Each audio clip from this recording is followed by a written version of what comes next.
কোথায় থেকে বাঁচতে পারবেন? আপনি ইচ্ছা করলে জাহান্নাম থেকে বাঁচতে পারবেন। এখন যদি বলেন যে আমি জাহান্নাম থেকে বাঁচবই যে কোনো মূল্যে, আল্লাহ তুমি কবুল করো, তাহলে জাহান্নাম থেকে বাঁচার জন্য কি করতে হবে? শিরক মুক্ত ঈমান, আল্লাহর উপরে এমন ঈমান রাখবেন যে ঈমানের ভিতরে শিরক থাকবে না। কবর পূজা, মাজার পূজা, পীর পূজা, খানকা পূজা, তাবিজ পূজা, মানুষের তৈরি করা কোনো দিবস পূজা, শহীদ মিনারে নীরবতা পালন, 21শে ফেব্রুয়ারি পালন, 16ই ডিসেম্বর পালন, 26শে মার্চ পালন, এগুলি শিরক। এগুলি পালন করলে ঈমান নষ্ট হবে। তো আপনি এখন অঙ্গীকারবদ্ধ হন যে আমি শিরক করব না, শিরক মুক্ত ঈমান আনব। মাজারে 10টা টাকা দিব না বালা মুসিবত দূর করার জন্য। মাজারে 10 টাকা দিলে বালা মুসিবত দূর হবে না, বালা মুসিবত আরো বৃদ্ধি পাবে। বরং ফকির মিসকিনকে 10টা টাকা দিয়ে বলবো, আল্লাহ আমার বালা মুসিবত আপনি দূর করেন। মাজার, খানকা, পীরের আস্তানায় 10 টাকা দিলে ঈমান নষ্ট হবে। তা আপনি যদি চিন্তা করেন, প্রতিজ্ঞা করেন যে জাহান্নাম থেকে বাঁচবো, তাহলে শিরক মুক্ত ঈমান। আর ঈমান আনার পরে আমলে চলে, 5 ওয়াক্ত সালাত, রমাদানের সিয়াম, সামর্থ্য থাকলে হজ, সামর্থ্য থাকলে যাকাত, নিয়মিত কোরআন মাজিদ তেলাওয়াত, নিয়মিত দান সাদাকা।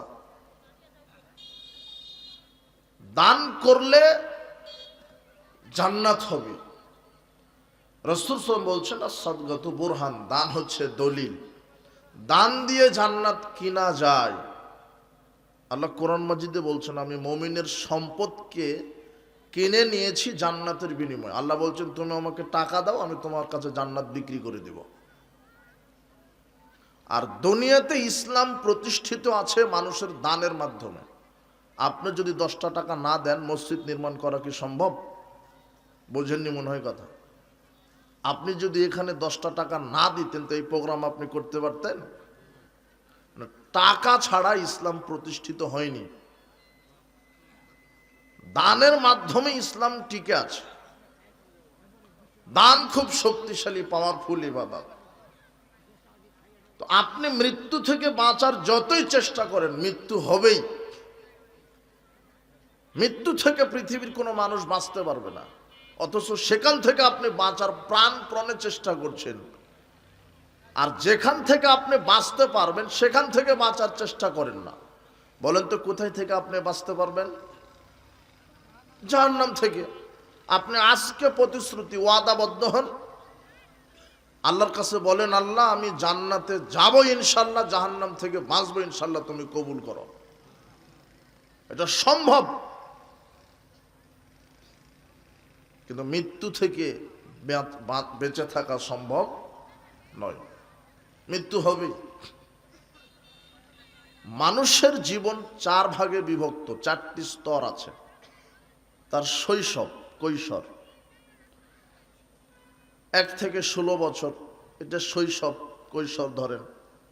16 থেকে 40, এটা যৌবনকাল ধরেন। 40 থেকে 60 প্রৌঢ়ত্ব, 60 থেকে 70-80 বার্ধক্য। এরপর আপনাকে মরে যেতে হবে। আবু হুরায়রা রাদিয়াল্লাহু আনহু বলছেন, রাসূল সাল্লাল্লাহু আলাইহি ওয়াসাল্লাম বলেছেন, আমারু উম্মতি মা বাইনা 60 ইলা 70 ওয়া কুল্লুহুম মাইয়াজুজু যালিক। আমার উম্মতের গড় বয়স হবে 60 থেকে 70 বছর। আমার উম্মতের গড় বয়স হবে 60 থেকে 70 বছর। কিন্তু খুব কম সংখ্যক উম্মত এই বয়সটা অতিক্রম করবে। কেউ অল্পতেই মারা যাবে। মৃত্যু হবেই। আল্লাহ সুবহানাহু ওয়া তাআলা বলছেন, আইনা মা তাকুনু ইউদরিকুমুল মাউত। তোমরা যেখানেই থাকো, তোমরা যেখানেই অবস্থান করো, মৃত্যু তোমাদের পাকড়াও করবেই করবে। ওয়ালাউ কুনতুম ফি বুরুজিম মুশাইয়্যিদা, যদিও তোমরা সুদৃঢ় দুর্গে আকাশে গিয়ে অবস্থান করো, তারপরও মৃত্যু হবেই। মৃত্যু তোমার সাথে সাক্ষাৎ করবেই। মৃত্যু আপনাকে পাকড়াও করবেই, আপনি যেখানেই থাকেন। আল্লাহ বলছেন, কুল ইন্নাল মাউতাল্লাযী তাফিররুনা মিনহু ফাইন্নাহু মুলাকীকুম। মুহাম্মদ সাল্লাল্লাহু আলাইহি ওয়াসাল্লাম, আপনি বলেন, তোমরা কি মৃত্যু থেকে পলায়ন করতে চাচ্ছ, অথচ মৃত্যু তোমাদের সাথে সাক্ষাৎ করবেই। পৃথিবীর মানুষ, তোমরা কি মৃত্যু থেকে পলায়ন করতে চাচ্ছ? মৃত্যু তোমাদের সাথে সাক্ষাৎ করবেই। মৃত্যু থেকে পলায়ন করার ক্ষমতা পৃথিবীর কোনো মানুষের, কোনো জীবের, কোনো প্রাণীর নেই। আল্লাহ সুবহানাহু ওয়া তাআলা বলছেন, ওয়ালিকুল্লি উম্মাতিন আজাল। প্রত্যেকটা মানুষের নির্দিষ্ট একটা সময় আছে, প্রত্যেকটা মানুষের নির্দিষ্ট একটা সময় আছে। فإذا جاء أجلهم لا يستأخرون ساعة ولا يستقدمون। যখন সেই নির্দিষ্ট সময় ফুরিয়ে যাবে, চলে আসবে, তখন এক মুহূর্ত সে বিলম্ব করতে পারবে না, পিছনেও যেতে পারবে না। যখন নির্দিষ্ট সময় চলে আসবে, তখন আর পৃথিবীতে থাকার তার কোনো সুযোগ নেই, মৃত্যু হবেই। প্রত্যেকটা মানুষের বয়স যখন মাতৃগর্ভে ৩৪ 4 মাস, প্রত্যেকটা মানুষের যখন মাতৃগর্ভে 4 মাস, তখন আল্লাহ ফেরেশতাকে বলেছিলেন যে ওর ব্যাপারে 4টা জিনিস লিখে ফেলো, যেটার পরিবর্তন হবে না।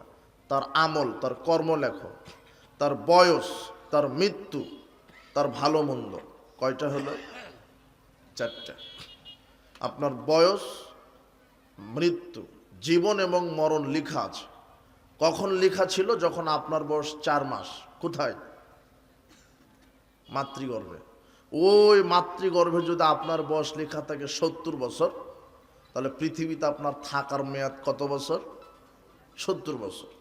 মাতৃগর্ভে যদি লেখা থাকে 100 বছর, থাকার মেয়াদ 100 বছর। মাতৃগর্ভে যদি লেখা থাকে থাকার বয়স 90 বছর, মাতৃগর্ভে যদি লেখা থাকে থাকার বয়স 6 মাস, তাহলে থাকার বয়স কত? 6 মাস। মাতৃগর্ভে লেখা ছিল যখন 4 মাস আপনার বয়স মাতৃগর্ভে, তখন লেখা ছিল জীবন ও মরণ। মাতৃগর্ভে যদি 70 বছর নিয়ে পৃথিবীতে আসেন, দিন যত যাচ্ছে সময় তত ফুরিয়ে যাচ্ছে। ফুরিয়ে যাচ্ছে না? মানুষ বলে যে বয়স বাড়ে, আসলে বয়স বাড়ে না, বয়স কমে যায়।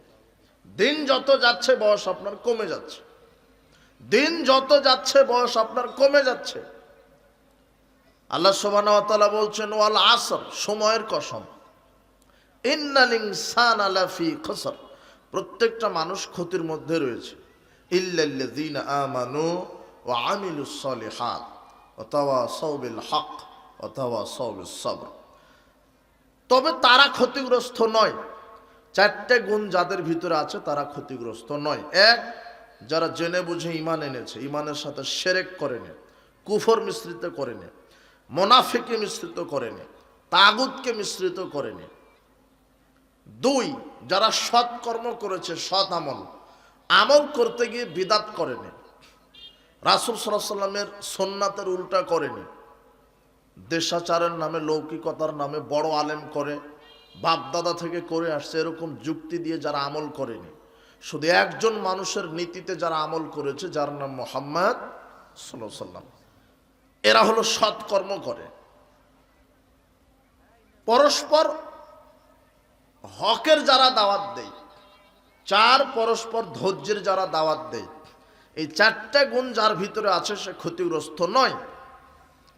তো আল্লাহ সুবহানাহু ওয়া তাআলা সূরা আসরের প্রথমেই বলছে ওয়াল আসর, সময়ের কসম।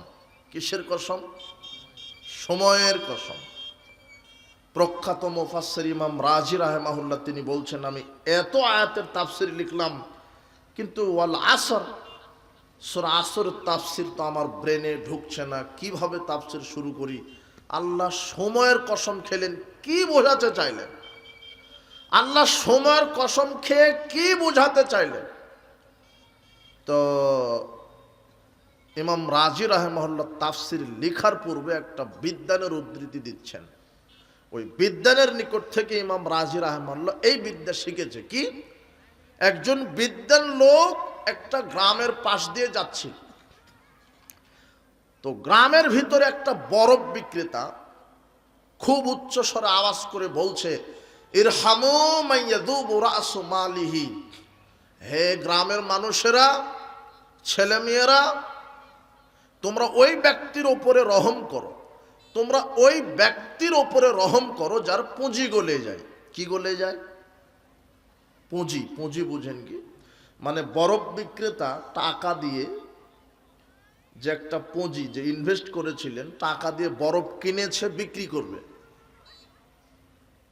সে টাকাটা ইনভেস্ট করেছে, বিনিয়োগ করেছে কার ভিতরে? বরফের ভিতরে। বরফ বিক্রেতা বোঝাতে চাচ্ছেন যে আমার ওপরে রহম করো, আমার পুঁজি গলে যাচ্ছে, মানে বরফ গলে যাচ্ছে। ফাঁকা পাত্রে বরফ কিনে এনে সমাজে বলছে যে তাড়াতাড়ি কিনে নাও, সূর্যের তাপে বাষ্প হয়ে বরফ কি হয়ে যাচ্ছে? গলে পানি হয়ে যাচ্ছে। বরফটা গলার পূর্বেই কিনে নাও, কিনে তোমরা খাও, টাকাটা পেয়ে আমিও বাঁচি। কিন্তু বরফ গলে গেলে তোমরাও খেতে পারবে না, আর আমারও ব্যবসাতে লস হবে। কাজেই তোমরা ওই ব্যক্তির উপর রহম করো যার পুঁজি গলে যায়, মানে আমার উপরে রহম করো, আমার পুঁজি কি হয়ে যাচ্ছে? গলে যাচ্ছে। তখন ইমাম রাজি রাহিমাহুল্লাহ ওই ব্যক্তির নিকট থেকে এই বক্তব্য শোনার পরে বলছেন, হাদা মানা সূরাতুল আসর, হ্যাঁ আমি এখন সূরা আসরের ব্যাখ্যা পেয়ে গেছি। তো কি? আল্লাহ সময়ের কসম দিয়ে বোঝাতে চাচ্ছেন যে প্রত্যেকটা মানুষকে একটা নির্দিষ্ট সময় দিয়েছে, সেই সময় গলে যাওয়ার পূর্বে চারটা কাজ আল্লাহ করতে বলেছেন। প্রত্যেকটা মানুষকে আল্লাহ সময় দিয়েছে, সেই সময়টার নাম হচ্ছে হায়াত। কি? হায়াত, জীবন। বরফ যেভাবে প্রতি সেকেন্ডে মিনিটে গলে যাচ্ছে, মাতৃগর্ভে যদি আপনি 60 বছর নিয়ে পৃথিবীতে আসেন, ঘড়ির 1 সেকেন্ড যাওয়া মানে 60 বছর থেকে 1 সেকেন্ড কি হয়ে গেল? গলে গেল। বুঝেননি মনে হয় কথা? মাতৃগর্ভে ছিল 60 বছর, আল্লাহ বলেছেন যে 60 বছর মেয়াদ পৃথিবীতে। যেদিন মাতৃগর্ভ থেকে প্রসব হয়ে পৃথিবীতে এসেছেন, সেদিন থেকে ঘড়ির কাঁটা যত যায় তত আপনার হায়াত থেকে কি হয়ে যাচ্ছে? কমে যাচ্ছে। এটাই হলো সূরা আসরের ব্যাখ্যা। 1 সেকেন্ড গেল, 60 বছর থেকে 1 সেকেন্ড কমে গেল। এভাবে মিনিট, ঘন্টা, সপ্তাহ, বছর, যুগ যত যাচ্ছে আপনার জীবন থেকে আপনার হায়াতটা বরফের মতো কি হয়ে যাচ্ছে। এই জন্য বরফ বিক্রেতা বলছে বরফ গলার পূর্বেই কিনে নাও, আমি লাভবান হব।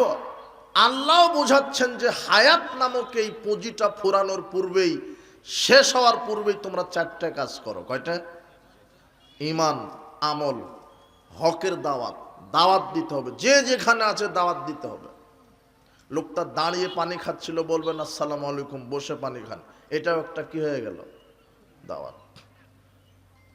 লোকটা বিড়ি সিগারেট জর্দাগুল খাচ্ছিল, সালাম দিয়ে বলবেন জি না, এগুলি খেতে হবে না, এগুলি মানুষের খাবার নয়, কুকুর সিগালও খায় না, এগুলি হারাম খাবার, এগুলি থেকে বিরত থাকেন। এটা সুদখুরকে সালাম দিয়ে বলবেন সুদ হারাম, সুদ খেলে মায়ের সাথে জেনা করা হয়, এগুলি কি হচ্ছে? কি দেওয়া হচ্ছে? দাওয়াত।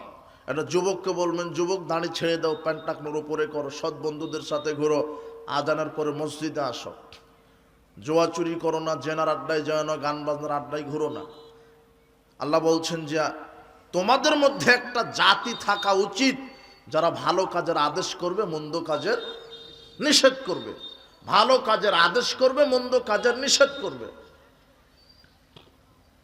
একজন মহিলা আর একজন মহিলাকে বলবেন বোন বেপরদায় চলো না, বেপরদায় চললে আল্লাহর পক্ষ থেকে ওই অভিশাপ নাজিল হয়।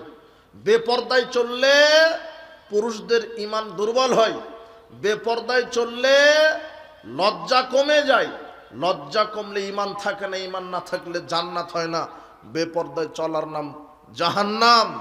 এইভাবে একজন মেয়ে, একজন মহিলা আর একজন মহিলাকে দাওয়াত দিবে। দাওয়াত, পরস্পর হকের দাওয়াত দিতে হবে। যাদের ভিতরে পরস্পর হকের দাওয়াত আছে এরা ক্ষতিগ্রস্ত নয়, যারা দাওয়াত দেয় না এরা ক্ষতিগ্রস্ত। আর পরস্পর সবরের দাওয়াত, যে ভাই ধৈর্য ধরেন। আর সমাজে যখন আপনি হকের দাওয়াত দেবেন তখন বিপদ আসবে, কথা বুঝে নিব না। আদম আলাইহিস সালাম থেকে নিয়ে সমস্ত নবী রাসূল হকের দাওয়াত দিয়েছে, প্রত্যেক নবী রাসূলের উপর বিপদ এসেছে। আপনিও সমাজে ভালো কাজের আদেশ করেন, মন্দ কাজের নিষেধ করবেন, আপনার উপরে বিপদ আসবে। আর বিপদ আসলে কি ধারণ করতে হবে? ধৈর্য। এই চারটা গুণ। তাহলে আপনার এই হায়াতটা ফুরানোর পূর্বেই চারটা কাজ করলে আপনি লাভবান। আর যদি না করতে পারেন তাহলে আল্লাহ বলছেন প্রত্যেকটা মানুষ ক্ষতিগ্রস্ত, প্রত্যেকটা মানুষ। সাল বিন সাদ রাদিয়াল্লাহু আনহু বলছেন, যা জিবরিল আলাইহিস সালাম ইলান নবী সাল্লাল্লাহু আলাইহি সাল্লাম, জিবরিল আমিন মুহাম্মদ সাল্লাল্লাহু আলাইহি সাল্লামের নিকটে এসে বলছেন, ইয়া মুহাম্মদ ইসমা শীতা ফাইন্নাকা মাইয়িত। মুহাম্মদ সাল্লাল্লাহু আলাইহি সাল্লাম, আপনি দুনিয়াতে জীবন যাপন করতে থাকেন, আপনি জীবন যাপন করতে থাকেন। তবে আল্লাহ আমাকে পাঠালেন আপনার কাছে এই কথা স্মরণ করিয়ে দিতে যে আপনি একদিন মারা যাবেন। কি হয়ে যাবে? মারা যাবে। মানে আল্লাহ মুহাম্মদ সাল্লাল্লাহু আলাইহি সাল্লামকে মৃত্যুর কথা স্মরণ করিয়ে দিচ্ছেন কার মাধ্যমে? জিবরাইলের মাধ্যমে। জিবরাইলকে পাঠিয়েছেন। জিবরাইল এসে বলছেন আপনি জীবন যাপন করতে থাকেন, কিন্তু কবে আপনি মারা যাবেন এটা তো আপনি জানেন না, তবে আপনি একদিন কি হয়ে যাবেন? মারা যাবেন। এরপরে বলছেন ওয়া আহবিব মান আহবাবতা, আপনি যাকেই বন্ধু বানান, পৃথিবীতে আপনার যত সেনাবাহিনী থাকুক, দল থাকুক, আপনি যতই দল পার্টি করেন, যতই আপনি বাহিনী তৈরি করেন, ফাইন্নাকা মাফারিকুহু, কিন্তু কবরে আপনাকে একাই যেতে হবে। এক একটা বাক্যের লোড দেখেন। সাধারণ মানুষকে বলা হচ্ছে না, যিনি শ্রেষ্ঠ নবী রাসূল, শ্রেষ্ঠ মানুষ, তাকে আল্লাহ এইভাবে উপদেশ দিচ্ছেন যে আপনি দুনিয়াতে যতই দল পার্টি করেন, যতই ক্ষমতা দেখান, যত সৈন্য সেনাবাহিনী তৈরি করেন, কিন্তু কবরে আপনাকে একাই যেতে হবে। ওয়ামাল মাশিতা, এরপরে জিবরিল বলছেন আপনি যে আমলই করেন, আল্লাহ আপনাকে ইচ্ছা শক্তি দিয়েছে, আপনি ইচ্ছা করলে ভালো করতে পারেন, ইচ্ছা করলে খারাপ করতে পারেন। আল্লাহ আপনাকে ইচ্ছা শক্তি দিয়েছে, আপনি ইচ্ছা করলে সালাত আদায় করতে পারেন, ইচ্ছা করলে আপনি মানুষ হত্যা করতে পারেন, আপনি ভালো করতে পারেন, খারাপও করতে পারেন। ইচ্ছা করলে আপনি দুধ খেতে পারেন, ইচ্ছা করলে আপনি মদ পান করতে পারেন, ওটা আপনার ইচ্ছা দিয়েছে, আপনার ইচ্ছা শক্তি দিয়েছে, আপনি যা খুশি করেন। তাকদীরের প্রতি বিশ্বাস রাখতে হবে। মুহাম্মদ সাল্লাল্লাহু আলাইহি সাল্লাম সকালবেলা দুই হাতে দুই কিতাব নিয়ে বলছে, ডান হাতে কিতাবে যেগুলি নাম আছে, আদম থেকে নিয়ে কিয়ামতের আগ পর্যন্ত যত নারী পুরুষ আছে সবার নাম হলো এই দুই কিতাবে আছে। তবে ডান হাতের কিতাবে যাদের নাম তারা জান্নাতি, আর যারা বাম হাতের কিতাবে যাদের নাম তারা জাহান্নামী। এখন সাহাবীগণ বলছে, আল্লাহর নবী তাহলে আমল করার কি দরকার? কথা বুঝেননি মনে হয় আমার। আমল করার কি দরকার? নাম তো আছেই, ডান হাতে যারা তারা জান্নাতি, বাম হাতে যারা তারা জাহান্নামী, তাহলে আমাদের আমল করার কি দরকার? তখন মুহাম্মদ সাল্লাল্লাহু আলাইহি সাল্লাম বলছেন যে তুমি আমল করতে থাকো, তুমি তো জানো না তোমার নাম কোন হাতে আছে, তোমার তো জানা নেই। এক শ্রেণীর মানুষ বলছে যে আমি যে ওই নারীর সাথে জেনা করছি এটা তাকদীরে লেখা আছে, আমি মানুষ হত্যা করেছি এটা লেখা আছে, তাই করছে, আমার কি দোষ? যেমনে নাচাও তেমনে নাচি, পুতুলের কি দোষ? এ হলো জাবারিয়া, অদৃষ্টবাদী। মানে এরা মানুষকে হত্যা করে বলে যে আল্লাহ হত্যা করালো, আল্লাহ লিখেছে তাই আমি হত্যা করলাম। তো একজন চোর মসজিদে তেল চুরি করছে ওই বাতি থেকে, তো মুয়াজ্জিন সাহেব চোরকে ধরে বলছেন, চোর তুমি তেল চুরি করলে কেন? তো বলছে আল্লাহ তেল চুরি করাচ্ছে। এবার মুয়াজ্জিন সাহেব হাতে লাঠি নিয়ে বাড়ি মেরে বলছে আল্লাহ মারাচ্ছে। কথা বুঝিনি মনে হয়? তুমি বলছো যে আমি জেনা করলাম, এটা আল্লাহ করাচ্ছে, আমি মানুষ হত্যা করেছি, এটা আল্লাহ করাচ্ছে। তো তুমি বলো না কেন যে আমি সালাত আদায় করছি, আল্লাহ করাচ্ছে, এটা বলো না কেন? তুমি কথা বুঝিনি মনে হয়। তুমি মানুষ হত্যা করে বলছো যে তাকদিরে লেখা ছিল তাই মানুষ হত্যা করলাম, তো তুমি এখনই সালাত আদায় করে বলো না যে তাকদিরে লেখা ছিল তাই সালাত আদায় করলাম, ওটা বলবে না। মানে ইসলাম না মানার কৌশল। আপনি জানেন না তাকদির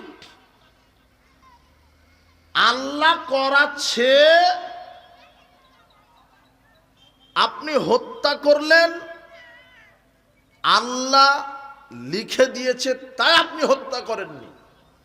আপনার স্রষ্টাকে আল্লাহ, আপনি ওই ব্যক্তিকে দুনিয়াতে হত্যা করবেন অমুক দিন অমুক সময়ে, অমুক নারীর সাথে জেনা করবেন আপনি, এটা আল্লাহ আগে থেকেই জানতেন, তাই তিনি আগেই লিখে দিয়েছেন। কথা বুঝেননি মনে হয়।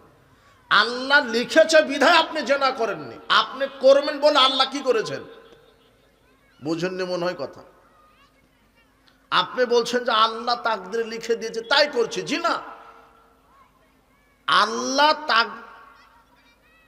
আল্লাহ লিখে দিয়েছে বলে আপনি জেনা করছেন না, আপনি করবেন এটা আগে থেকেই কে জানে?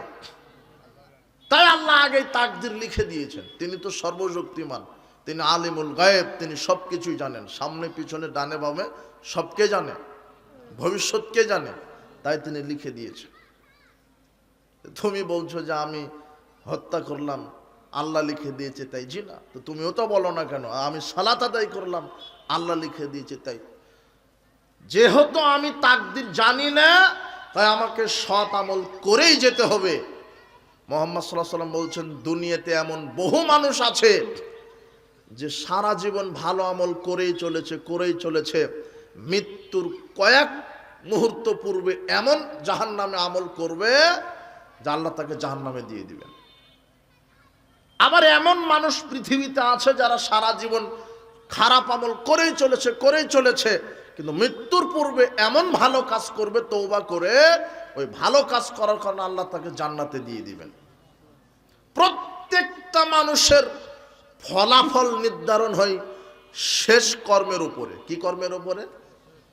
এই জন্য সমাজে দেখেন মুরব্বীরা বলে যে শেষ ভালো যার সব ভালো তার, বলে কি না? এটা মুহাম্মদ সাল্লাল্লাহু আলাইহি ওয়াসাল্লামের মুখের কথা যে শেষ ভালো যার সব ভালো তার।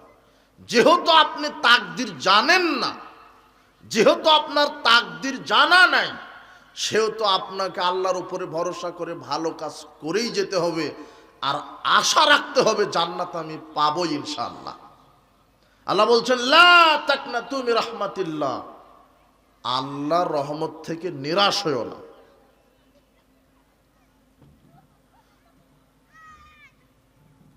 এই জন্য তাকদিরের বিষয়টা জরুরি। অনেকে তাকদির বিষয়টা নিয়ে ভাবতে ভাবতে কাদারিয়া হয়ে গেছে, মানে তাকদিরকে অস্বীকার করে। অনেকে তাকদির নিয়ে ভাবতে ভাবতে জাবারিয়া হয়ে গেছে, মানে তাকদিরে আছে তাই আমি এটা করছি, মানে ওই যে যেমনে নাচাই তেমনে নাচো, পুতুলের কি দোষ। এই আকীদায় যদি বিশ্বাসী হন কাফের হয়ে যাবেন। উপস্থিত বৈঠকের মুসলিম দিনী ভাই বোন, মৃত্যু সুনিশ্চিত বিষয়, মৃত্যু সুনিশ্চিত, মৃত্যু সবার ঘটবেই, মৃত্যু আসবেই। এই জন্য মৃত্যুর জন্য প্রস্তুতি নিতে হবে, রেডি থাকতে হবে। আব্দুল্লাহ ইবনে ওমর রাদিয়াল্লাহু আনহু বলছেন, কুনতু মান নবী সাল্লাল্লাহু আলাইহি ওয়াসাল্লাম, আমি একদা রাসূল সাল্লাল্লাহু আলাইহি ওয়াসাল্লামের সাথে ছিলাম। ফাজাহু রাজুলুম মিনাল আনসার, আনসার গোত্রের একজন ব্যক্তি আল্লাহর নবীর কাছে এসে ফাসাল্লাম আলান নবী, নবীকে সালাম দিলেন। সালাম দেওয়ার পরে বললেন, আল্লাহর নবী, আইয়ুল মুমিনিনা আফদাল, সমাজের শ্রেষ্ঠ মুমিন কে? সমাজের শ্রেষ্ঠ মুমিন নারী পুরুষ কে? তখন আল্লাহর নবী বলছেন, আহসানুহুম খুলুকান, যার চরিত্র সুন্দর, যার স্বভাব, যার চরিত্র, যার কৃষ্টি কালচার, নম্রতা, ভদ্রতা, শালীনতা সুন্দর, ও হলো সমাজের সবচেয়ে দামি মানুষ, শ্রেষ্ঠ মানুষ। লোকটা আবার জিজ্ঞাসা করলেন, আইয়ুল মুমিনিনা আকিয়াসু, সবচেয়ে বিচক্ষণ, বুদ্ধিমান, জ্ঞানী মানুষকে? আল্লাহর নবী সবচেয়ে বিচক্ষণ বুদ্ধিমান জ্ঞানী মানুষকে? এইবারে আল্লাহর নবী বলছেন আকসারুহুম লিল মাউতে যিকরান, যে ব্যক্তি বেশি বেশি মৃত্যুকে স্মরণ করে। কাকে? এই ব্যক্তির সবচেয়ে বিচক্ষণ। আপনি মাঝে মাঝে মৃত্যুকে স্মরণ করবেন, দেখবেন আপনার দ্বারা পাপই হবে না। খাদ্যে ভেজাল দিতে লেগেছিলেন, মৃত্যুকে স্মরণ করেন, আর ভেজাল দিতে পারবেন না। দেখেন পারবেন না। জমিনের আল ঠেলতে লেগেছিলেন, একটু মৃত্যুকে স্মরণ করেন, আর ঠেলতে পারবেন না। মদ খেতে বসেছেন, জুয়া খেলতে বসেছেন, যে কোনো পাপ করতে বসেছেন, ওই সময়তে আল্লাহকে স্মরণ করেন, মৃত্যুকে স্মরণ করেন। আপনার প্রতিষ্ঠানে সিসি ক্যামেরা আছে, তাই আপনি বলছেন যে এখন যদি এভাবে ঘুষ খাই তাহলে প্রধান কর্মকর্তা সিসি ক্যামেরায় দেখতে পাবে, তাই আপনি এভাবে ঘুষ খাচ্ছেন না। পরের দিন ডেট দিয়েছেন যে না, এখন এভাবে ঘুষ নেওয়া যাবে না, ওই সিসি ক্যামেরায় দেখছে। কথা বুঝেন নিও না। আপনি লোকটাকে বললেন অমুক তারিখে অমুক জায়গাতে আসেন, ওখানে দিয়েন।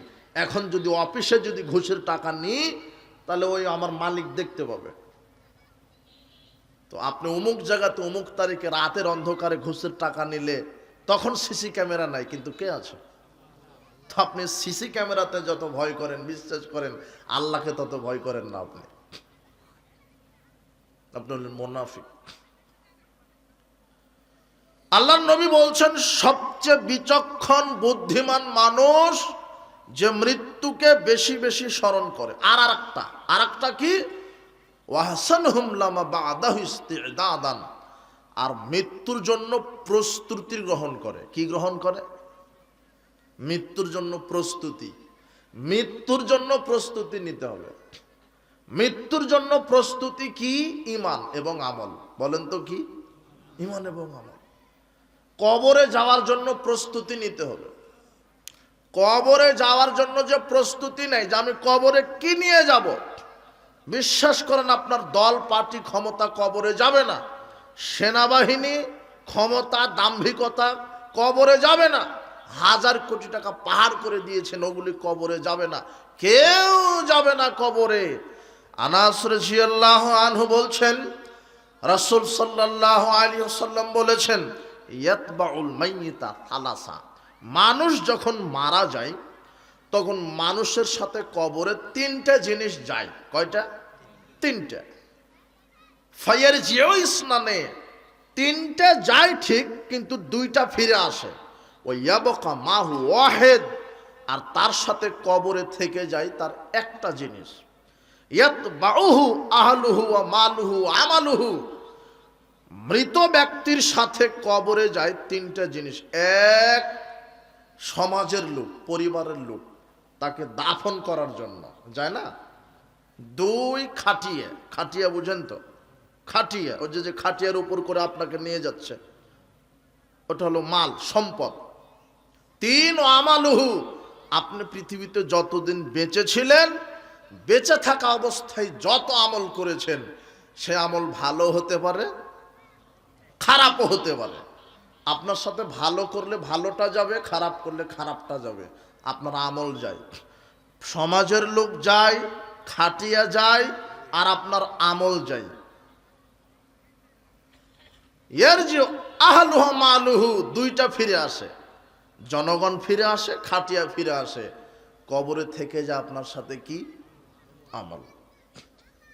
কবরে আপনার সাথে থেকে যায় আমল। আল্লাহ সুবহানাহু ওয়া তাআলা বলছেন ইউসাব্বিতুল্লাহুল্লাযিনা আমানু বিল কাউলিস সাবিত ফিল হায়াতিদ দুনিয়া ওয়া ফিল আখিরাহ, যারা প্রতিষ্ঠিত বাণীর উপরে অটল থাকে। প্রতিষ্ঠিত বাণী কি? আশহাদু আল্লা ইলাহা ইল্লাল্লাহ ওয়া আশহাদু আন্না মুহাম্মাদান আবদুহু ওয়া রাসূলুহু। প্রতিষ্ঠিত বাণী কি? লা ইলাহা। প্রতিষ্ঠিত বাণী, যেন আল্লাহ ছাড়া কারো ইবাদত করব না, মুহাম্মদ সাল্লাল্লাহু আলাইহি ওয়াসাল্লাম ছাড়া কারো নীতিতে চলব না, আমি আল্লাহ ছাড়া কারো বিধান মানব না, আল্লাহ ছাড়া কারো আমল করব না। প্রতিষ্ঠিত বাণী, তাদেরকে আল্লাহ দুনিয়াতে প্রতিষ্ঠিত রাখবেন, আর মরার পরে কবরে প্রতিষ্ঠিত রাখবেন, নির্ভয়ে রাখবেন। যারা প্রতিষ্ঠিত বাণীর ওপরে ঈমান আনে আর সে অনুযায়ী আমল করে, আল্লাহ তাদেরকে দুনিয়াতে নিরাপদে রাখবেন, পরকালে নিরাপদে রাখবেন। দুনিয়াতে নিরাপদে রাখবেন মানে শোনেন, আপনি হজ করেছেন, যাকাত দিয়েছেন, সিয়াম রেখেছেন, সালাত আদায় করেছেন, আচ্ছা এগুলি থাক। আপনি যে জীবনে বহুবার তওবা ইস্তেগফার পড়েছেন, আল্লাহর কাছে ক্ষমা চেয়েছেন, তওবা চেয়েছেন, আপনি কি নিশ্চিত, এখন কি আপনি নিশ্চিত যে আমার সালাত, আমার তওবা, আমার পাপ আল্লাহ ক্ষমা করে দিয়েছে? এটাকে আপনি নিশ্চিত? বুঝেননি? এই যে এশার সালাত আদায় করে বসেছেন, আপনি কি নিশ্চিত যে এশার সালাতটা কবুল হয়েছে? আপনি যে রাতে তাহাজ্জুদের পর আল্লাহকে বললেন আল্লাহ আমার পাপ ক্ষমা করে দাও, আপনি কি নিশ্চিত যে পাপ ক্ষমা হয়েছে? আল্লাহ বলছেন যে যারা প্রতিষ্ঠিত বাণীর উপরে কায়েম থাকবে আমি দুনিয়াতেই তাদেরকে নিশ্চয়তা দিব, আর বিচার কবরেও নিশ্চয়তা দিব। কখন? পৃথিবীর প্রত্যেকটা মানুষ দুনিয়াতেই বুঝতে পারবে যে তার পাপ ক্ষমা হয়েছে নাকি হয়নি, তার ইবাদত কবুল হয়েছে নাকি হয়নি।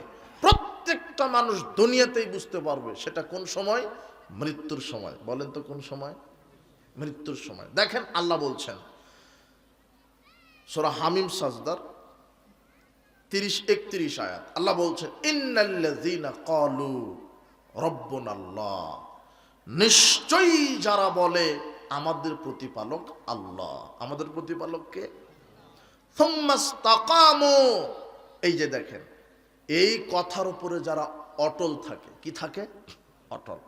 তার মানে যারা বলে আমার প্রতিপালক আল্লাহ এবং আল্লাহর বিধান অনুযায়ী জীবন পরিচালনা করে, যারা ঈমান আনে, ঈমানের সাথে শিরক করে না, যারা আমল করে বিদআত করে না, হজ যাকাত তাসবিহ তাহলিল কোরআন মাজিদ হালাল খায়, পর্দায় থাকে, যারা সত্য কথা বলে, প্রতিবেশীর সাথে সুন্দর শিষ্টাচার করে, যারা খাদ্যে ভেজাল দেয় না, যারা সুদ ঘুষ খায় না, যারা মানুষ হত্যা করে না, যারা জেনায় লিপ্ত হয় না, আল্লাহ বলছেন যারা আমার প্রতিষ্ঠিত বাণীর উপরে ঈমান এনে আমার বিধান অনুযায়ী জীবন পরিচালনা করে, যারা সত্য কথা বলে, যারা আমানতদারিতা রক্ষা করে চলে, যাদের ভিতরে শিষ্টাচার আছে, যাদের ভিতরে সত্যবাদিতা আছে, যাদের ভিতরে ন্যায়পরায়ণতা আছে, যারা সালাত আদায় করে, যারা সিয়াম পালন করে, যারা হজ করে, যারা যাকাত দেয়, যারা পর্দা করে, যারা স্বামীর আনুগত্য করে, যারা পর্দা করে, যারা বেপর্দায় চলে না, যারা সুদ খায় না, যারা ঘুষ খায় না, যারা দুর্নীতি করে না। কেন করে না? তারা রবের প্রতিষ্ঠিত বাণীর উপরে কায়েম আছে। তারা বলেছে আমাদের প্রতিপালক আল্লাহ, এবং আল্লাহর উপরে যারা কায়েম আছে, এই তার প্রতিপালকের বিধানের উপরে যারা কায়েম আছে, আল্লাহ বলছেন তাতানাজ্জালু আলাইহিমুল মালাইকা, ওর মৃত্যুর সময়তে আল্লাহ কাতারে কাতারে ফেরেশতা তার শিয়রে নাজিল করবেন, কাতারে কাতারে ফেরেশতা তার শিয়রে নাজিল করে বলবেন, ফেরেশতাদের মাধ্যমে আল্লাহ সুসংবাদ দিবেন। ফেরেশতারা এসে বলবেন আল্লাহ তাখাফু ওয়ালা তাহজানু, তোমার কোনো চিন্তা নাই, তোমার কোনো ভয় নাই, আবশিরু বিল জান্নাহ, আমরা তোমাকে জান্নাতের সুসংবাদ দিতে এসেছি। এই কথা কখন বলবে? এই কথা কখন বলবে? হ্যাঁ, মৃত্যুর সময়। লোকটা মরেনি, মুমূর্ষ। বুঝেননি মনে হয় কথা? মুমূর্ষ, জান যাচ্ছে যাচ্ছে, মুমূর্ষ, মরেনি, জীবিত আছে দুনিয়াতেই।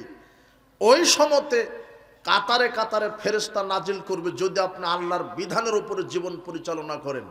আল্লাহ নিজে বলছেন যারা বলে আমার প্রতিপালক আল্লাহ এবং আল্লাহর বিধানের উপরে যারা অটল থাকে, সার্বিক জীবন আল্লাহর ইবাদত করে, তখন ওই ব্যক্তির মৃত্যুর সময়তে আল্লাহ কাতারে কাতারে ফেরেশতা নাজিল করে সুসংবাদ দিবে। ফেরেশতারা এসে বলবে তোমার ভয় নেই, তোমার চিন্তা নেই, তোমার জন্য জান্নাতের সুসংবাদ, আল্লাতী কুনতুম তুআদুন, যেটা তোমাদের জন্য আল্লাহ ওয়াদা করেছেন। যখন মুমূর্ষ ব্যক্তি কানে এই কথা শুনবে যে জান্নাতের সুসংবাদ, তখন সে নিশ্চিত হয়ে যাবে যে আমার সব পাপ আল্লাহ ক্ষমা করে দিয়েছে। তখন সে নিশ্চিত হয়ে যাবে আমার তওবা কবুল হয়েছে। তখন সে নিশ্চিত হবে যে আমার সালাত কি হয়ে গেছে। বুঝেননি মনে হয় কথা? এদের নগদ মারা যায়নি, মৃত্যুর পূর্বেই দুনিয়াতে আপনাকে জান্নাতের সুসংবাদ দিবে আল্লাহ। কাদের মাধ্যমে? ফেরেশতার মাধ্যমে। কিন্তু আপনি যদি প্রতিপালকের বিধানের উপর যদি কায়েম না থাকেন, প্রতিপালকের বিধানের উপর যদি কায়েম না থাকেন, তো মৃত্যুর সময় আল্লাহ কালো রঙের চেহারা পাঠাবেন, কালো রঙের চেহারা দিয়ে ফেরেশতা পাঠাবেন। বিষয়টা লম্বাভাবে একটা হাদিস আসছে। বারা ইবনে আযিব রাদিয়াল্লাহু আনহু বলছেন যে রাসূল সাল্লাল্লাহু আলাইহি ওয়াসাল্লাম একদা আনসার এক ব্যক্তির জানাজায় গেলেন। খারাজনা মান নবী সাল্লাল্লাহু আলাইহি ওয়াসাল্লাম ফি জানাজাতিন রাজুলিন মিনাল আনসার। আমরা রাসূল সাল্লাল্লাহু আলাইহি ওয়াসাল্লামের সাথে ওই আনসার এক ব্যক্তি মারা গেছে, তার জানাজায় গেলাম। ফাংতাহাইনা ইলাল কুবুরি, তো লোকেরা কবর খনন করছিল। লামিউল হাদ, এখনো কবর খনন করা হয়নি। তো আমরা সবাই কবরের পাশে গেলাম। ফাজালাসা রাসূলুল্লাহ সাল্লাল্লাহু আলাইহি ওয়াসাল্লাম, রাসূল সাল্লাল্লাহু আলাইহি ওয়াসাল্লাম কবরের পাশে গিয়ে বসে পড়লেন। ওয়া জালাসনা হাওলাহু, আমরাও রাসূল সাল্লাল্লাহু আলাইহি ওয়াসাল্লামের পাশে বসে পড়লাম। কান্না রুসিনাত তাইর, এমন ভাবে বসে আছি নিশ্চুপ নিঃশব্দ, মনে হচ্ছে যে আমাদের মাথার উপরে পাখি বসে আছে। একেবারে পাথরের মতো বসে আছি নিশ্চুপ। ওফিয়াদিহি উদুন ইয়ানকুতু বিহিল আরদ, মুহাম্মদ সাল্লাল্লাহু আলাইহি ওয়াসাল্লাম বসে থাকা অবস্থায় তার হাতে ছিল একটা কাঠের লাঠি, ওটা দিয়ে তিনি জমিনে দাগ কাটলেন। সুম্মা রাফা রাসাহু, এরপরে মাথা উঠালেন, উঠিয়ে বলছেন ইস্তাঈজু বিল্লাহি মিন আযাবিল কবর মারাতাইনা সালাসা, 2 অথবা 3 বার বললেন, সাহাবীগণ তোমরা কবরের আযাব থেকে আল্লাহর কাছে বাঁচতে চাও, তোমরা কবরের আযাব থেকে আল্লাহর কাছে বাঁচতে চাও, তোমাদেরকে মুমিন ব্যক্তি আর কাফের মুনাফিক ফাজের ব্যক্তির কবরের ইতিহাস বা মৃত্যুর ইতিহাস একটু শোনাই, তবে তোমরা কবরের শাস্তি থেকে বাঁচতে চাও। শোনো, ইন্নাল আবদাল মুমিনা, যখন কোনো মুমিন ব্যক্তি ইযা কানা ফিন কিতাম মিনাদ দুনিয়া ইকবালু মিনাল আখিরা, যখন মৃত্যুর সময় পতিত হয়, মুমিন ব্যক্তি যখন মৃত্যুর সময় হয়ে যায়, মুমিন ব্যক্তির নাজালা ইলাইহি মিনাস সামাই মালাইকাতুন, মালাইকা, তখন ওই মুমিন ব্যক্তির নিকটে আল্লাহ ফেরেশতা নাজিল করে। মুমিন ব্যক্তির নিকটে আল্লাহ ফেরেশতা নাজিল করে, উজ্জ্বল চেহারার ফেরেশতা। কান্না উজুহামুশ শামস, মনে হচ্ছে যে যেন তারা সূর্য, একেবারে বিজুল উজুহ, একেবারে উজ্জ্বল, একেবারে মনে হচ্ছে যেন সূর্যের মতো ঝলমল চাকচিক্য রকমের ফেরেশতারা মুমিন ব্যক্তির নিকটে আল্লাহ প্রেরণ করে। মাহুম, তাদের সাথে থাকে কাফানুম মিন আকফানিল জান্নাহ, জান্নাতের কাফন, জান্নাতের কাফন সমূহের কাফন থাকে তাদের হাতে। হানুতুম মিন হানুতিল জান্নাহ, জান্নাতের সুগন্ধির মধ্যে দামি সুগন্ধি তাদের হাতে থাকে। হাত্তা ইয়াজলিসু মিসলু মাদ্দাল বাসার, এই একদল ফেরেশতা, এই একদল ফেরেশতা জান্নাতের কাফন আর জান্নাতের সুগন্ধি নিয়ে বসে থাকে। এই মুমিন ব্যক্তির দৃষ্টি যত দূর যায় তত দূর মাথায় বসে থাকে কাফন নিয়ে আর সুগন্ধি নিয়ে। কোথাকার?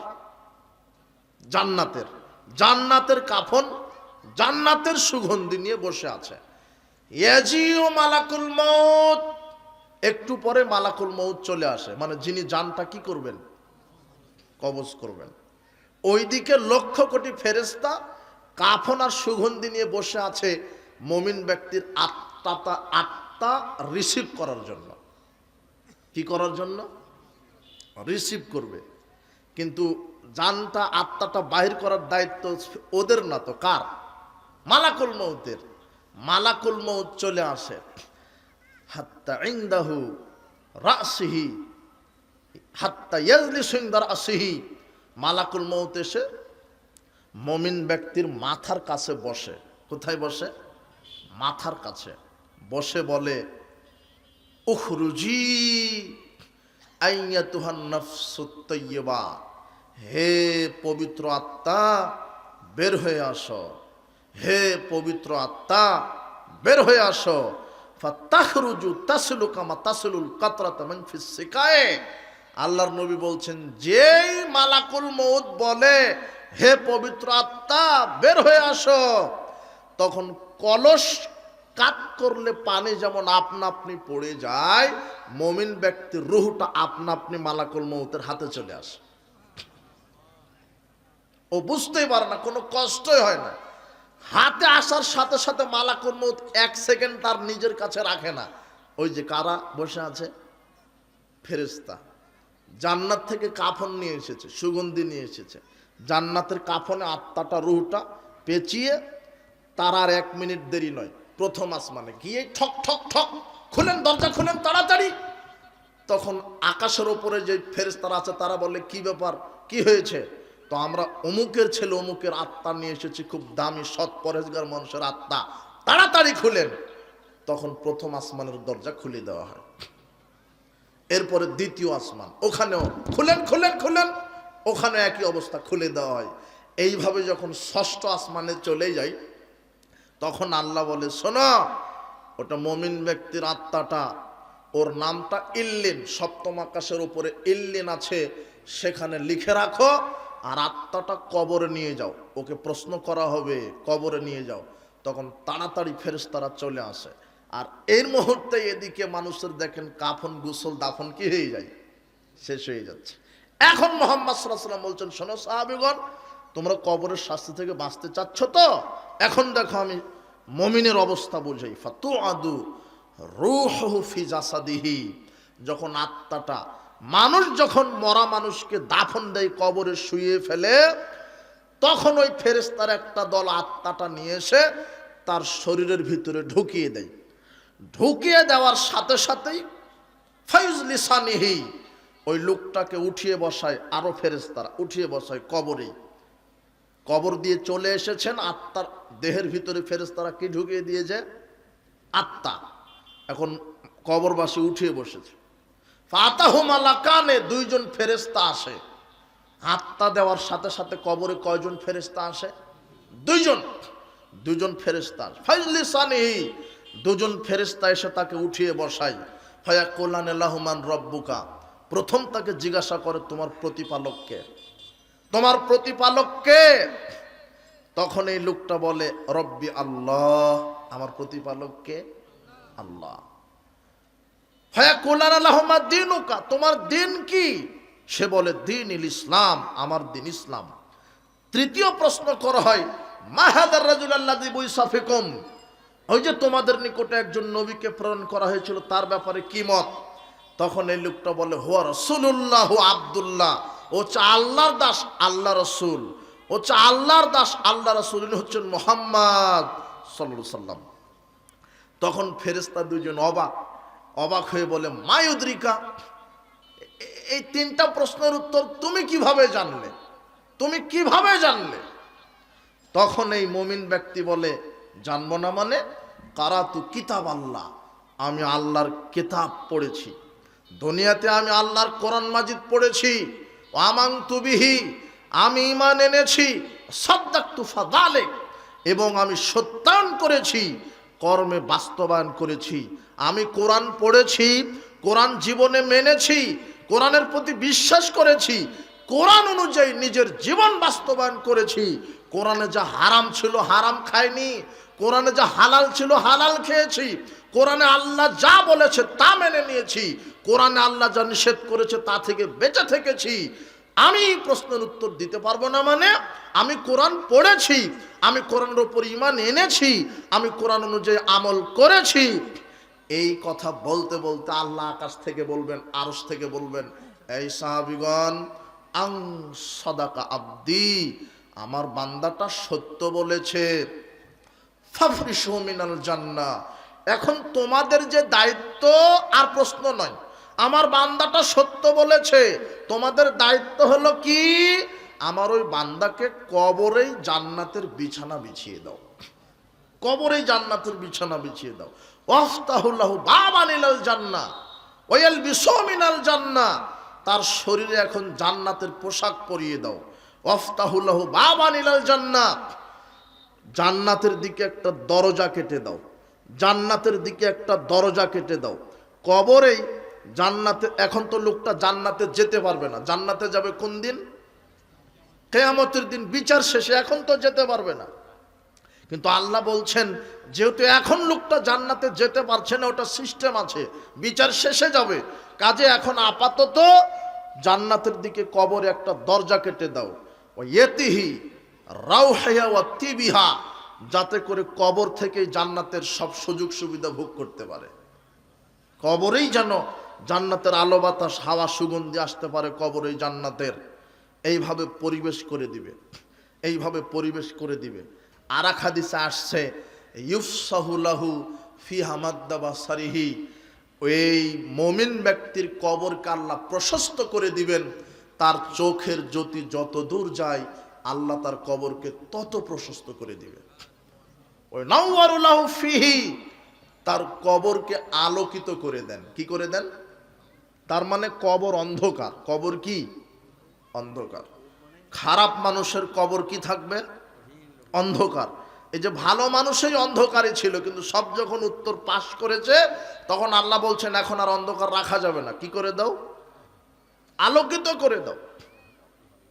এইভাবে জান্নাতের বিছানা, জান্নাতের পোশাক, জান্নাতের দিকে দরজা, কবরকে প্রশস্ত করে দেওয়া, এরপরে কবরকে আলোকিত করে দেওয়া, এই পরিবেশ যখন করে দিবে, দিতে দিতেই ইয়াতিহি রাজুলুন, একজন ব্যক্তি কবরে ঢুকে যাবে, একজন ব্যক্তি, আগন্তক, অপরিচিত একজন মানুষ, ব্যক্তি।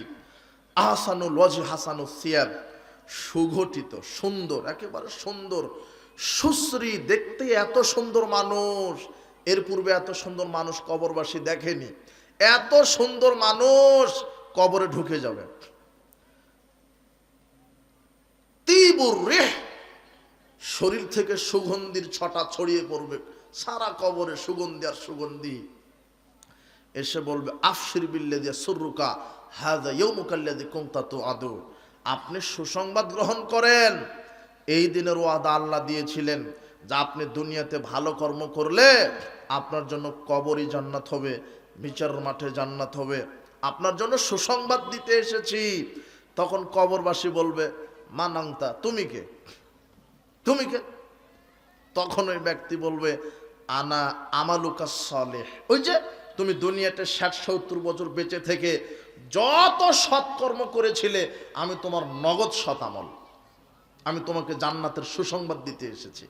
ওই যে রাত জেগে তাহাজ্জুদ পড়েছিলে, হজ করেছো, ৫ ওয়াক্ত সালাত, সাদগা, কোরআন মাজিদ তেলাওয়াত, প্রতিবেশীর সাথে সুন্দর আচরণ, তুমি যত সৎকর্ম করেছো সব মিলে আল্লাহ আমাকে তৈরি করেছেন তোমাকে কবরে জান্নাতের সুসংবাদ দেওয়ার জন্য, আমি এটা দিতে এসেছি তোমাকে। এরপরে ওই দুইজন ফেরেশতা বলবে আচ্ছা হয়েছে, সুসংবাদ হয়েছে, নাম কানামাতিল আরস, এখন আপনি ঘুমিয়ে যান, এখন আপনি ঘুমিয়ে যান। যেই বলবে যে ঘুমিয়ে যান, তখন লোকটা বলবে ঘুমাবো মানে? ইরজিউল আহলি ফাখবির উখবিরহুম, আমি এখন বাড়িতে যাব, আমি এখন বাড়িতে গিয়ে আমার পরিবারকে বলে দিব যে আল্লাহ আমাকে কবরে জান্নাত দিয়ে দিয়েছে। মানে এখন দুনিয়ার কথা স্মরণ হবে কবর থেকে, অবাক। তখন ফেরেশতা বলবে এটা তো আর সিস্টেম নাই দুনিয়াতে যাওয়ার, তুমি আবার পরিবারে যাবে মানে? নাম কানামাতিল আরস, তুমি একেবারে বাসর ঘরে যেমন নতুন জামাই নিশ্চিন্তে ঘুমিয়ে যায়, ওইভাবে তুমি ঘুমিয়ে যাও। আল্লাযী লা ইউকিযুহু আহাব্বু আহলি ইলাইহি, যাকে তার স্ত্রী ছাড়া কেউ জাগায় না, যাকে তার স্ত্রী ছাড়া কেউ জাগায় না, তুমি এইভাবে ঘুমাতে থাকো হাত্তা ইয়াবআসাকাল্লাহু ইলাইহি ইয়াউমাল কিয়ামা, এইভাবে লোকটা ঘুমাতে থাকবে কিয়ামত পর্যন্ত। যেদিন ইসরাফিল আলাইহিস সালাম প্রথম ফুৎকার দিবে, তখন লোকটা কবর থেকে উঠে বলবে কে ঘুম ভাঙালো, মানে ওর কাছে 2 মিনিট মনে হলো, বুঝেননি মনে হয়, অথচ ঘুমাচ্ছিল 1 কোটি বছর ধরে। কত কোটি বছর ধরে? 1000 বছর ধরে ঘুমাচ্ছিল। যখন ইসরাফিল কিয়ামতে ফুৎকার দিবে সিংহায়, তখন উঠেই বলবে আহা কেবলই ঘুমালাম, কে ডাক দিল, বুঝেননি মনে হয় কথা। তার প্রমাণ তো কোরআনে আছে, ওই যে আসহাবে কাহাফের 7 জন যুবক ওই গুহাতে ঘুমাচ্ছিল, ওরা ঘুম থেকে উঠে বলছে বন্ধু কতদিন থেকে ঘুমাচ্ছি, বলছে 1 সকাল, আর এক না 1 সন্ধ্যা, আর একজন বলছেন না কয়েকদিন থেকে। কিন্তু আল্লাহ বলছেন ওদেরকে আমি ঘুমিয়ে রেখেছি 309 বছর। ওদেরকে ঘুমিয়ে রেখেছে আল্লাহ কত বছর? 309 বছর। মানে ওর জাতি, ওই 7 জন যুবকের জাতি, ওরা শিরক করত। তো ওরা জাতিকে কঠোর ভাষায় দাওয়াত দিয়েছে, শিরক করো না, কবর পূজা, খানকা পূজা, মাজার পূজা, মূর্তি পূজাগুলি শিরক। যিনি আকাশ জমিনের স্রষ্টা, আকাশ থেকে বৃষ্টি দেয়, জমিন থেকে রিজিক দেয়, সেই আল্লাহর ইবাদত করতে হবে, এক আল্লাহর গোলামি করতে হবে। তখন রাষ্ট্র খেপে গেছে, 7 জনকে গ্রেফতার করো, ফাঁসি দাও। তখন আল্লাহ বলছে, যুবক তোমরা অমুক গুহাতে গিয়ে আশ্রয় নাও, আমি তোমাদেরকে সাহায্য করব। আল্লাহ তাদেরকে 309 বছর ঘুমিয়ে রেখেছিলেন। তো এইভাবে মুমিন ব্যক্তি ঘুমিয়ে থাকবে কিয়ামত পর্যন্ত। এখন আল্লাহ নবী বলছেন, এবারে তোমাদেরকে বলি, ওয়াইনাল মুনাফিকুল ফাজের, কিন্তু যদি লোকটা মুনাফিক হয় এবং ফাজের হয়, মুনাফিক হয় কাফের হয়, তাহলে কি হবে? কাফের, মুনাফিক, ফাজের এই লোকের কাছে ফেরেশতারা আসবে, হাজার হাজার ফেরেশতা আসবে, কিন্তু তাদের হাতে থাকবে চটের বস্তা, চট দুর্গন্ধযুক্ত।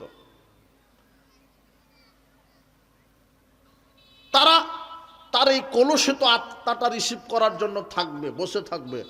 মালাকুল মউত এসে বলবে, রুখরুজি আইয়াতুন নাফসুল খাবিসা ইলা সাকাতাল্লাহি, বের হয়ে আসো হে অপবিত্র আত্মা, বের হয়ে আসো, আল্লাহর রাগের দিকে বের হয়ে আসো। আল্লাহ রাগ করে আছে। তখন আত্মাটা বের হতে চাইবে না, এদিক ওদিক ওদিক ছটফট করবে, সারা শরীরে দৌড়াবে।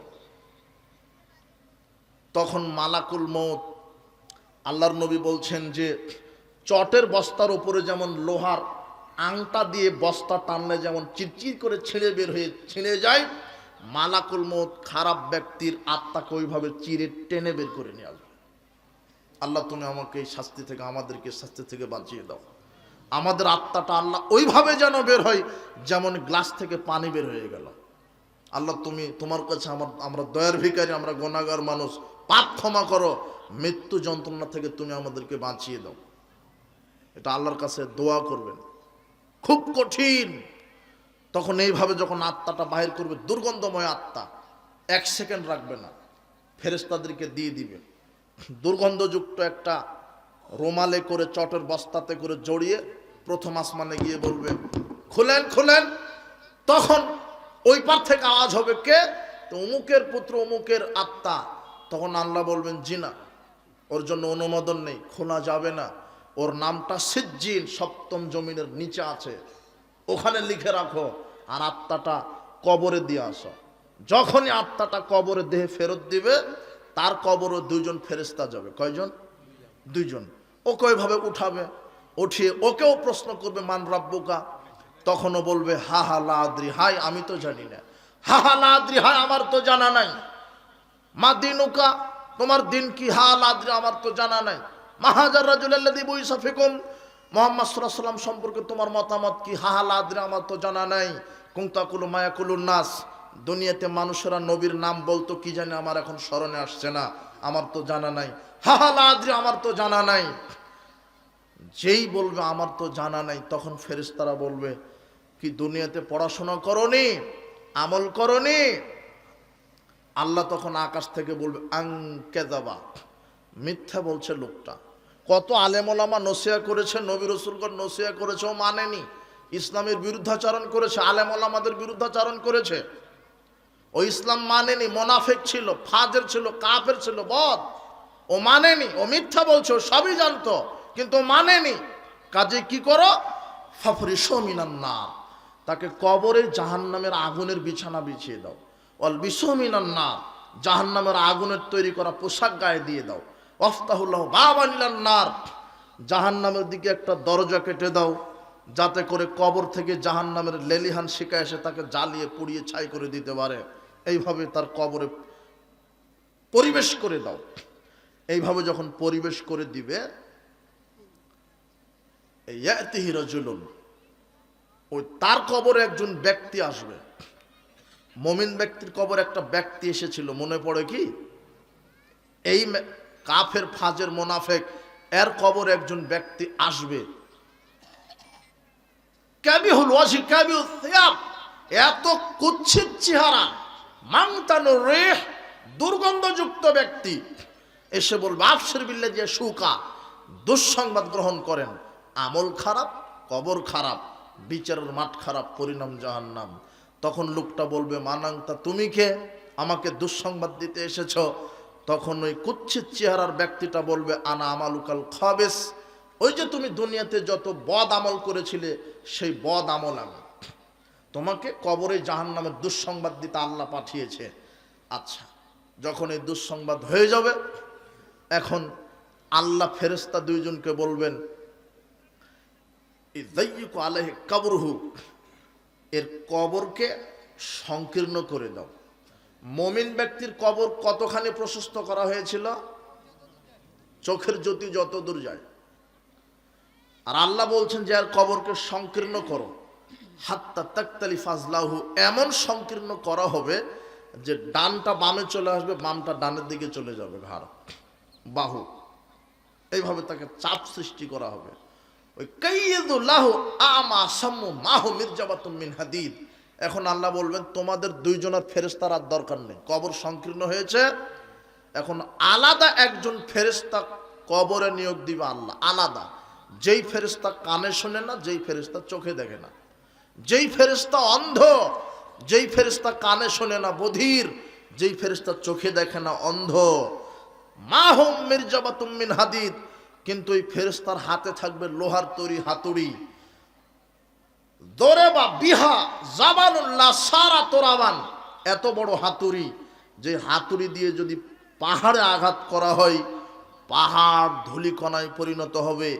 ইউদোরা বহু বিহা দরবাতান, এই লোহার তৈরি হাতুড়ি দিয়ে কবরবাসীকে পিটানো হবে, চিৎকার করবে ইয়াসমাউহা মাইনাল মাশরিকুল মাগরিবিল্লাহ সাকালাইন, তার কবরের শাস্তির চিৎকার পূর্ব থেকে পশ্চিম পর্যন্ত যত জীবজন্তু প্রাণী আছে সবাই শুনতে পাবে, মানুষ আর জিন ব্যতীত। মানুষ আর জিন শুনতে পাবে না। তবে কবরে যে পিটাচ্ছে, আপনার বাড়ির গরুটা বুঝতে পারে যে ওই কবরের শাস্তি হচ্ছে, পাখিটা বুঝতে পারে যে ওর শাস্তি হচ্ছে, সবাই বুঝতে পারে। কে বুঝতে পারে না? মানুষ আর জিন। মানুষ আর জিন বুঝতে পারে না। এইভাবে কবরে পিটাতে থাকা হবে, এইভাবে কবরে পিটাতে থাকা হবে। সে চিৎকার করবে কিয়ামতের দিন পর্যন্ত। এইভাবে কবরকে সংকীর্ণ করে রাখা হবে। আল্লাহ, তুমি আমাদের কবরের শাস্তি থেকে পরিত্রাণ দাও, কবরের শাস্তি থেকে বাঁচতে চাই। ওসমান রাদিয়াল্লাহু আনহু যখন কবরে দাঁড়াতেন তখন কেঁদে ফেলতেন। লোকেরা জিজ্ঞাসা করত তাজকুরুল জান্নাহ ওয়ান নার, আপনি জান্নাত জাহান্নামের আলোচনা করেন, কথা বলেন, ফালা তাবকি তাবকি মিন হাদা, এত কাঁদেন না, কবরের পাশে দাঁড়ালে এত কাঁদেন কেন? ওসমান রাদিয়াল্লাহু আনহু এমন কাঁদতেন, হাত্তা বললা লিহিয়াতাহু, চোখের পানিতে দাড়ি ভিজে ভিজে টপ টপ করে নিচে পড়তো। কবরের শাস্তি স্মরণ হলে এত কান্নাকাটি করতেন। সাহাবারা জিজ্ঞাসা করলেন আপনি এত কাঁদেন কেন? তখন ওসমান রাদিয়াল্লাহু আনহু বলছেন, শোনো, ইন্না রাসূলুল্লাহ সাল্লাল্লাহু আলাইহি ওয়াসাল্লাম কাল, রাসূল সাল্লাল্লাহু আলাইহি ওয়াসাল্লাম বলেছেন, ইন্নাল কবরা আউয়ালু মানজিলিম মিন মানাজিলিল আখিরা, কবর হচ্ছে আখিরাতে যাওয়ার প্রথম ধাপ। কবর হচ্ছে আখিরাতে যাওয়ার প্রথম ধাপ। ফাইন নাজা মিনহু ফামা বাদাইসারু মিনহু, কোন মানুষ যদি কবরে মুক্তি পেয়ে যায় তার সব জায়গাতে আল্লাহ মুক্তি দিয়ে দিবে। ইয়ানজু মিনহু, যদি কবরে বেঁচে যায় সব জায়গাতে বেঁচে যাবে।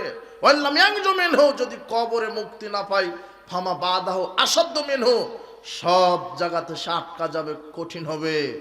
এরপর আল্লাহ নবী বলছেন, মারাইতু মানজারান কাত্ত ইল্লাল কবর আবজাউ মিনহু, আমার জীবনে সবচেয়ে জটিল ও কঠিন যে বস্তুটা দেখেছি সেটা হলো কবর। আমার জীবনে সবচেয়ে জটিল ও কঠিন যে বস্তুটা দেখেছি সেটা হলো কবর। কবরের চাইতে এত জটিল ও কঠিন বস্তু আমি দেখিনি। আল্লাহর নবী এক বৈঠকে বলছেন, শোনো সাহাবীগণ, ফালাউলা আল্লা তুদাফিনু আইয়াসমিয়াকুম মিন আযাবিল কবর আল্লাযী আসমাউ মিনহু, আমি যেভাবে কবরের আযাব শুনতে পাই এইভাবে যদি তোমাদেরকে আল্লাহ কবরের আযাব কানে শুনিয়ে দিতেন, দেখা নয়, যদি শুধু শুনতেন, যদি তোমরা শুনতে পেতে কবরের আযাব, তাহলে ভয়ে মানুষকে কবর দেওয়াই ছেড়ে দিতে তোমরা। দেখা বহুদূরের কথা, যদি যদি শুনতে কবরের আযাব এরকম শুনতে যদি কানে, তাহলে এই ভয়ে মানুষকে তোমরা কবর দেওয়া বন্ধ করে দিতে। কবরের আযাব এত কঠিন, কবরের আযাব এত কঠিন। এখন সংক্ষেপে আপনার সাথে কথা যে কবরের আযাবের ধরন কেমন, কি ধরন, কেমন, কোন কোন ধরনের কবরের শাস্তি হবে। যেহেতু পাপ একটা নয়, বহু রকমের পাপ, তাই কি না? ঠিক শাস্তি হবে বহু রকমের, শুধু একটা শাস্তি নয়। কাউকে শুধু হাতুড়ির বাড়ি, কারো শুধু ওই জাহান্নামের আগুনের পোশাক, আগুনের বিছানা, কাউকে শুধু গাল চিরে দেওয়া হবে, অন্য শাস্তি না, শুধু গাল চিরা। কাউকে শুধু পাথর দিয়ে মাথা ফাটিয়ে দেওয়া হবে, কাউরে শুধু রক্তের নদীতে চুবানো হবে, কাউকে শুধু ওই যে তন্দুরুটি বানায়, দেখেছেন তো তন্দুরুটির চুলা দেখেছেন তো? তো এই চুলার মতো চুলা কবরে রাখবে। হাদিসে ওটা এসছে, মিসলু তান্নুর, তান্নুর চুলার মতো, তন্দুর চুলার মতো। আলহু যাইকুন ওয়াসফাল ওয়াসিউন, যার নিচের দিকে ফাঁপা, উপরের দিকে সরু, তন্দুর চুলা। ইয়াতাওয়াক্কাদু তাহতাহু আলাইহি নারা, তার ভিতরে আল্লাহ আগুন প্রজ্বলিত করবেন, তার ভিতরে আল্লাহ আগুন প্রজ্বলিত করবেন। ফাইজা তারাবার তাফাউ হাত্তা কাদা ইয়াখরুজু ফাইজা খামাদাত রাজাউ ফিহা ফিহা রিজালুন নিসাউন ওরাতুন, আর সেই চুলার মধ্যে থাকবে কিছু উলঙ্গ নারী পুরুষ। তার মানে কাউকে আল্লাহ আগুনের চুলাতে জ্বালিয়ে দিবেন, এটা কবরের শাস্তি। কারো মাথা ফাটিয়ে দিবেন, কারো জিহ্বা শুধু কাটা হবে, কারো ঠোঁট কাটা হবে, কারো স্তনে শুধু সাপ দংশন করবে, কারো সারা শরীরে শুধু সাপ দংশন করবে, কাউকে মাটির নিচে ধসিয়ে দিবে। এগুলি হলো শাস্তির ধরন। এক একজনকে আল্লাহ এক এক শাস্তি দিবে।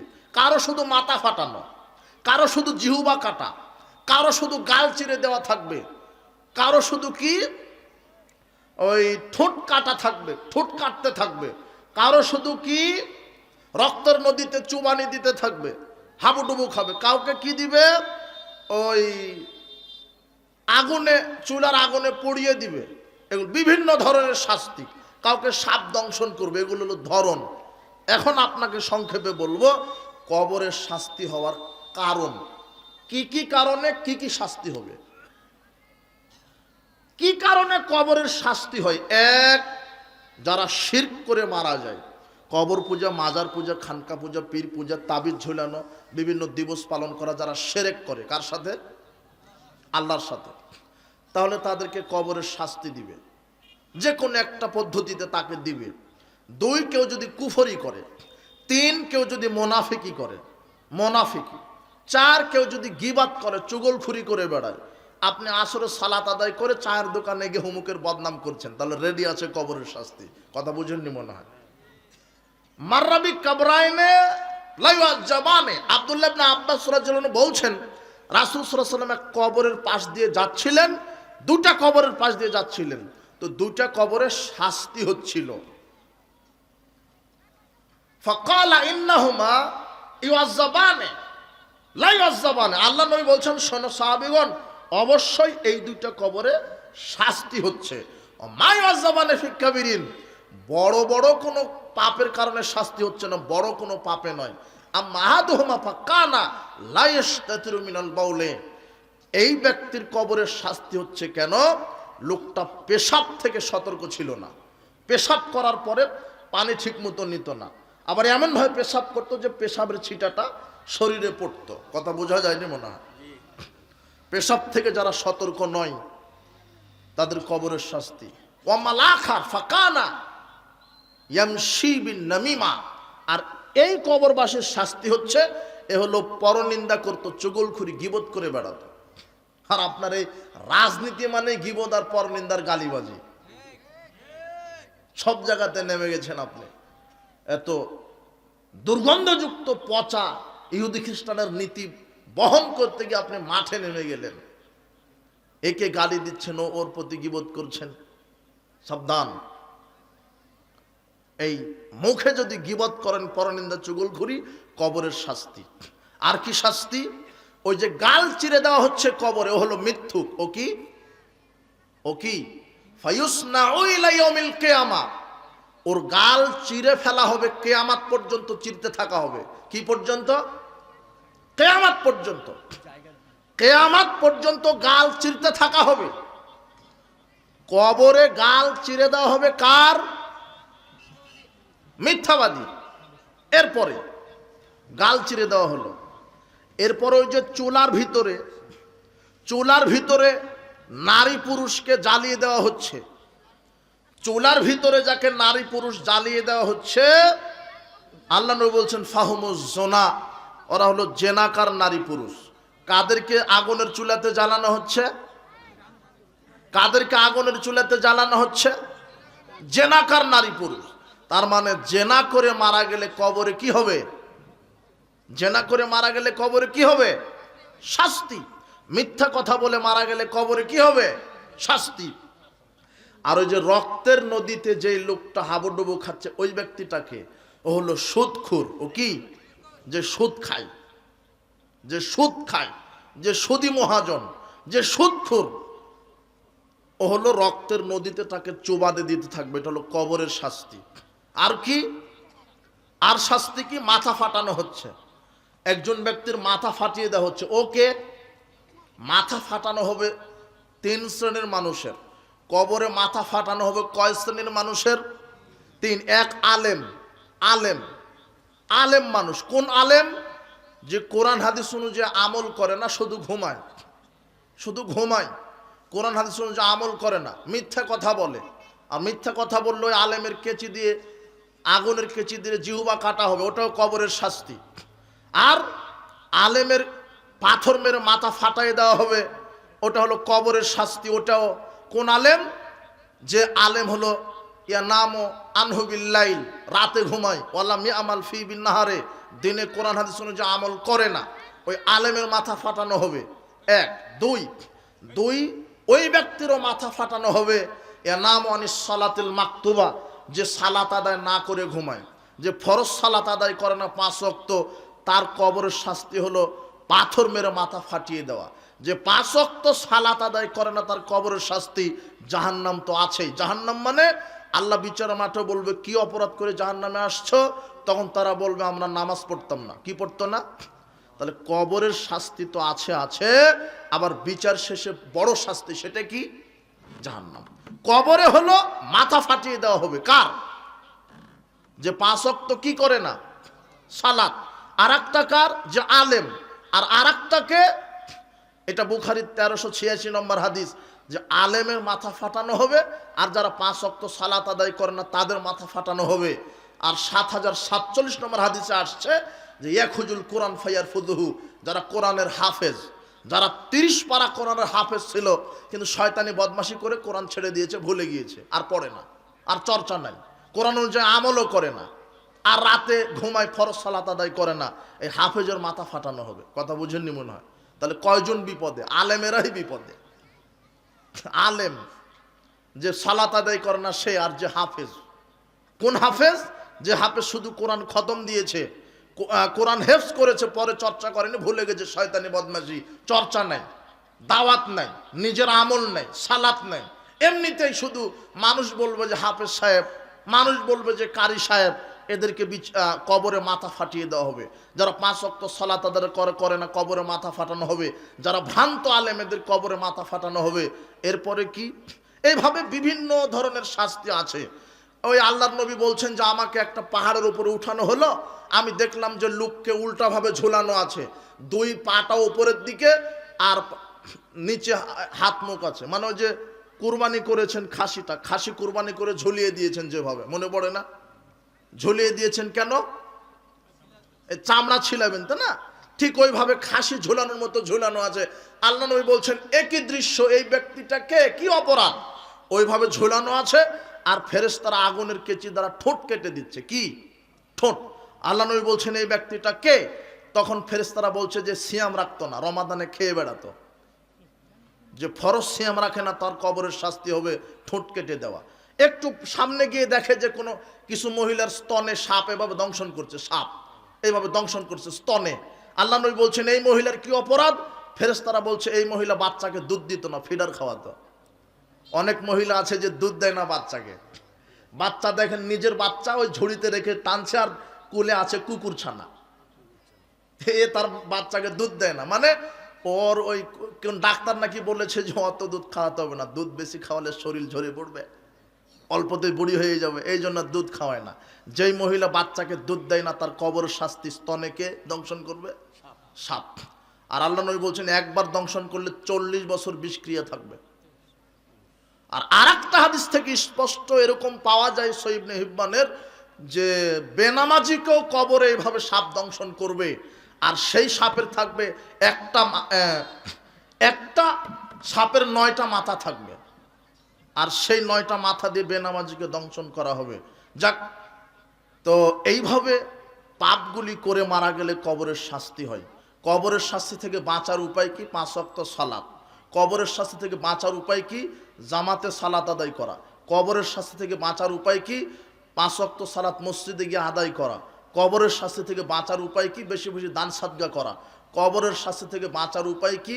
সামর্থ্য থাকলে অবশ্যই যাকাত দেওয়া, আমলে সলেহ করা। কবরের শাস্তি হবে না কার? যারা শহীদ হয়ে মারা গেছে তার। কবরের শাস্তি হবে না কার? যে 30 পারা কোরআন মাজিদের হাফেজ, যে প্রকৃত হাফেজ, ঠিক ঠিক হেফজ করেছে, নিজের জীবনে বাস্তবায়ন করেছে, জাতির সামনে দাওয়াতও দিয়েছে। প্রকৃত যে হাফেজ, এই হাফেজের সম্মানের দিকে দেখে তার যদি কোনো পাপ থেকেও থাকে, আল্লাহ তাকে কবরের শাস্তি থেকে বাঁচিয়ে দিবেন। কার শাস্তি হবে না? যে শহীদ। কার শাস্তি হবে না? যে জুমার দিনে অথবা রাতে মারা গেছে। কার শাস্তি হবে না? যে পেটের রোগে মারা গেছে। আল্লাহ তুমি আমাদেরকে কবরের শাস্তি থেকে বাঁচাও। রাসূল সাল্লাল্লাহু আলাইহি ওয়াসাল্লাম প্রত্যেক সালাতে শেষ বৈঠকে কবরের শাস্তি থেকে বাঁচতে চাইতেন। আল্লাহুম্মা ইন্নী আউযু বিকা মিন আযাবিল কবর ওয়া মিন আযাবিন নার ওয়া মিন ফিতনাতিল মাসীহ দাজ্জাল ওয়া আউযু বিকা মিন আযাবিল কবর ওয়া মিন আযাবিন নার ওয়া মিন ফিতনাতিল মাসীহ দাজ্জাল। আল্লাহুম্মা ইন্নী আউযু বিকা মিনাল মাসাম ওয়া মিনাল মাগরাম। এইভাবে তিনি প্রত্যেক সালাতের শেষ বৈঠকে দোয়া করতেন। আমরা কবরের শাস্তি থেকে দোয়া বাঁচতে চাইবো আল্লাহর কাছে, আল্লাহ তুমি আমাদের কবরের শাস্তি থেকে বাঁচাও। আর মৃত্যু সুনিশ্চিত। সবচেয়ে জ্ঞানী মানুষকে যে মৃত্যুর কথা স্মরণ করে আর কি করে, মৃত্যুর জন্য কি করে? প্রস্তুতি নেই। বারাকাল্লাহু ফিকুম, জাযাকুমুল্লাহ খায়র। ওয়া আখিরি দাওয়ানা আনিল হামদুলিল্লাহি রাব্বিল আলামিন। আসসালামু আলাইকুম ওয়া রাহমাতুল্লাহি ওয়া বারাকাতুহু।